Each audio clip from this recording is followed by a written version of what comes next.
Subscribe to Daily Yews on YouTube. Make sure you like, share, you like, share, you like, share, you like, share, you like, share. Subscribe to Daily Yews on YouTube. Make sure you like, share. Hey, what's good, everybody? Welcome back to Daily Yews. Hey, everyone. Today, we're diving headfirst into a really tough story that's been making waves and honestly raising a lot of questions. Yeah, it's that tragic incident at the Frisco track meet. Exactly. We're talking about the moment when 17-year-old Carmelo Anthony allegedly stabbed another 17-year-old, Austin Metcalf. Who sadly died back on April 2nd. A terrible situation. Just awful. And the thing that's really got everyone talking now is Carmelo's release on bond. Right. That development added a whole new layer. So what really happened? Yeah. Was it self-defense? Was it a terrible split-second decision gone wrong? Or something else entirely? That's the core question, isn't it? Yeah, and that's what we're going to try and unpack for you in this deep dive. We'll look at the information that's actually out there right now. Try not to jump to any quick conclusions, which is hard.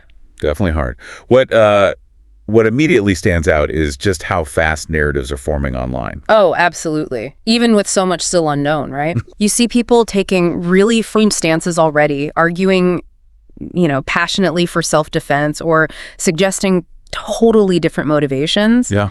It really highlights how quickly we try to make sense of things, especially when the information is incomplete and emotions are running high. They really are.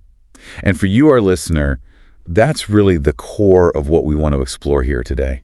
Mm-hmm. We're not going to sit here and pretend we have all the answers. We definitely don't. Nobody does at this point, really. But we want to try and sift through what's being reported. Look at the different angles. Think of it like, okay, you've seen the headlines, maybe some of the chatter online. Yeah. We're going to try and go a little bit deeper and just understand the complexities around this incredibly sad situation. It's just such a stark reminder of how, one single event can be seen through so many different lenses. Right. And each lens is kind of influenced by biases, by the limited info we have. This case really underscores that challenge, doesn't it? Separating fact from speculation, especially right after a tragedy happens in, our super connected world. Okay, so let's try and break down what we sort of know from those initial reports. Yeah. It all happened at a high school track meet in Frisco, Texas. Right.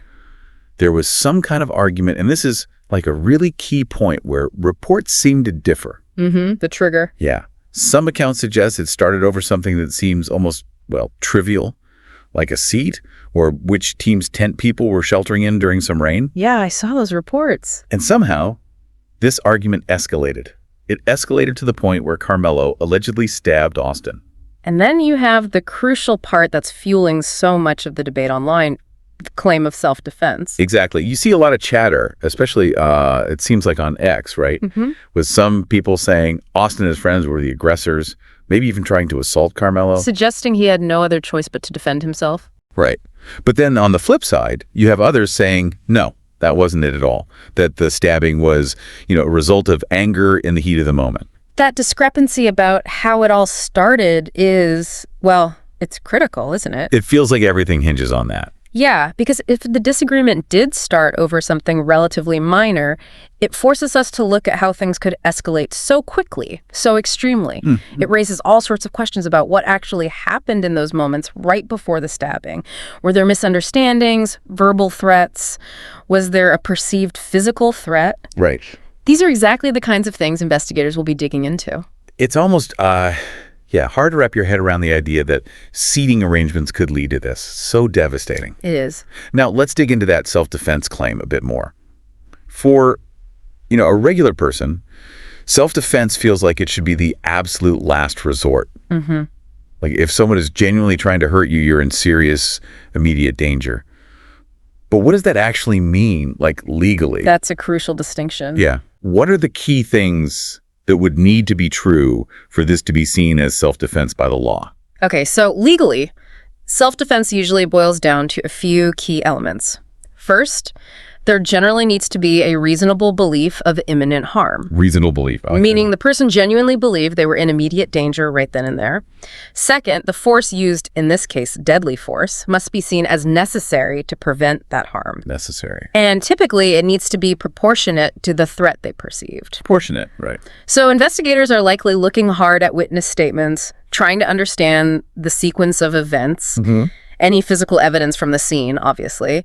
And also, was there any chance for the person claiming self-defense to, like, de-escalate or just get away safely? Retreat. The big questions will be, did Carmelo have that reasonable belief he was in imminent danger and was using a knife a necessary and proportionate response to whatever threat he perceived?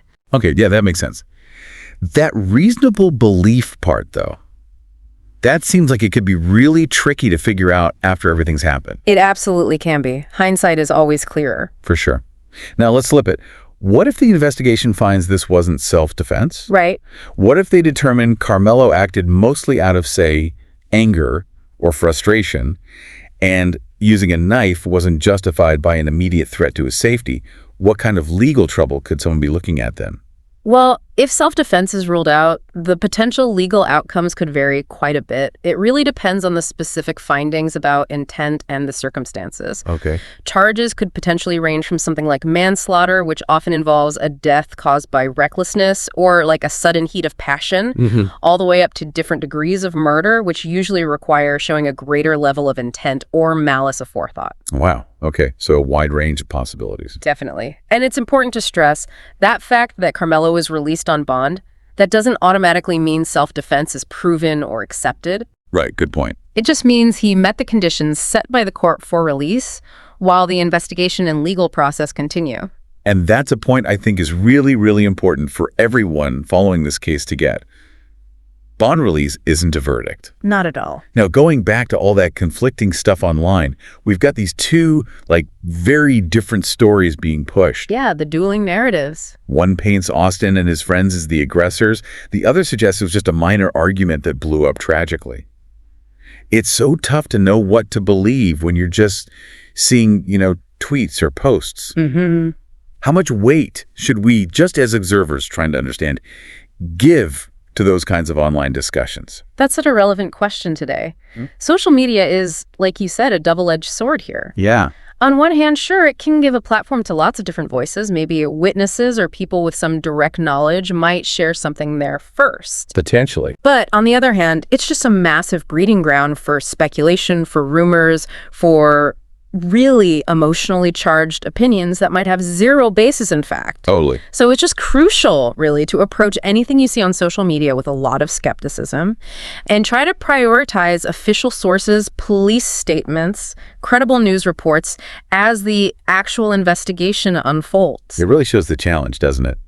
Trying to piece together something when you're only getting fragments, and those fragments might be distorted or just plain wrong. Exactly. Now, regardless of how the legal side plays out, one thing is just undeniably true here. The tragic loss of a young life. Austin Metcalf was only 17. Reports say he was a talented football player, an honor student. Yeah, loved by his family, his community. Just an immense loss. When you see a young person's life cut short like this, what does that tell us about the potential consequences of conflict and violence? Well, it just underscores the profound, irreversible impact of violence, doesn't it? It's not just the loss of that individual person and all their future potential, which is enormous in itself.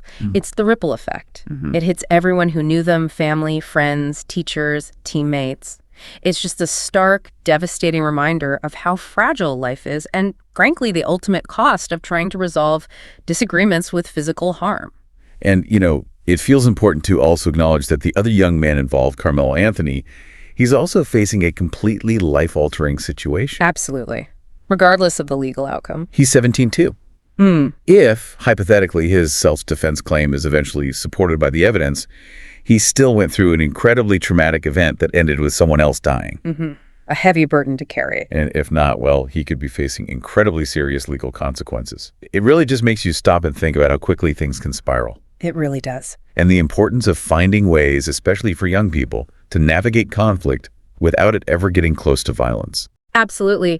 This tragedy, whatever the specific legal findings end up being, it just screams for the need for effective conflict resolution skills, for de-escalation techniques, for better support systems for young people. It really prompts us to ask, how can we better equip individuals, kids, teens, adults with the tools to manage anger, to communicate effectively, and just find nonviolent ways to handle disagreements before they could ever escalate to something this devastating?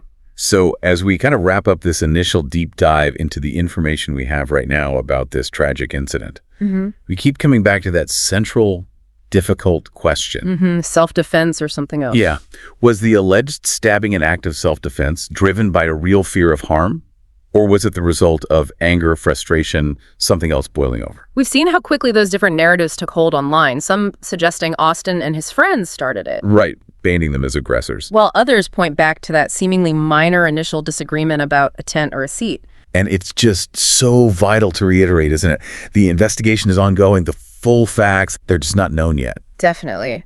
We've explored some of the potential ways to interpret the initial reports, but it's just so crucial for you, the listener, for everyone to resist that urge to jump to conclusions or to contribute to spreading rumors or unverified stuff online. Our goal here was really just to provide a kind of framework for understanding the complexities based on what's currently being reported. Not to offer any easy answers, because there aren't any right now. Exactly. And we really need to remember the very real human cost here. We're talking about the loss of Austin Metcalf, this young man with his whole future ahead of him. And the immense grief his loved ones are going through. And at the same time, the events of that day are going to have this massive lasting impact on Carmelo Anthony's life too, no matter what the legal outcome turns out to be. It's just a tragedy with such far-reaching consequences for so many people. And it also brings up that bigger point for reflection. You know, how do we as individuals, as a society, get better at managing conflict? And promoting nonviolent solutions, especially among young people? Because as the limited information suggests, even things that seem small can just explode with devastating results. It's a developing story, for sure. As more information comes out from the official investigation, our understanding of exactly what happened might shift, might evolve. It's very likely. So maybe we leave you, the listener, with this thought to mull over. Yeah. Based on the information that's been reported so far, what are your initial thoughts? Do you find yourself leaning towards the possibility of self-defense, given the claims? Or do you see other potential factors that might have played a bigger role in this awful event? It's definitely a complex situation, and just considering those different possibilities, holding them in mind without rushing to judgment is probably a critical part of trying to understand it as we learn more.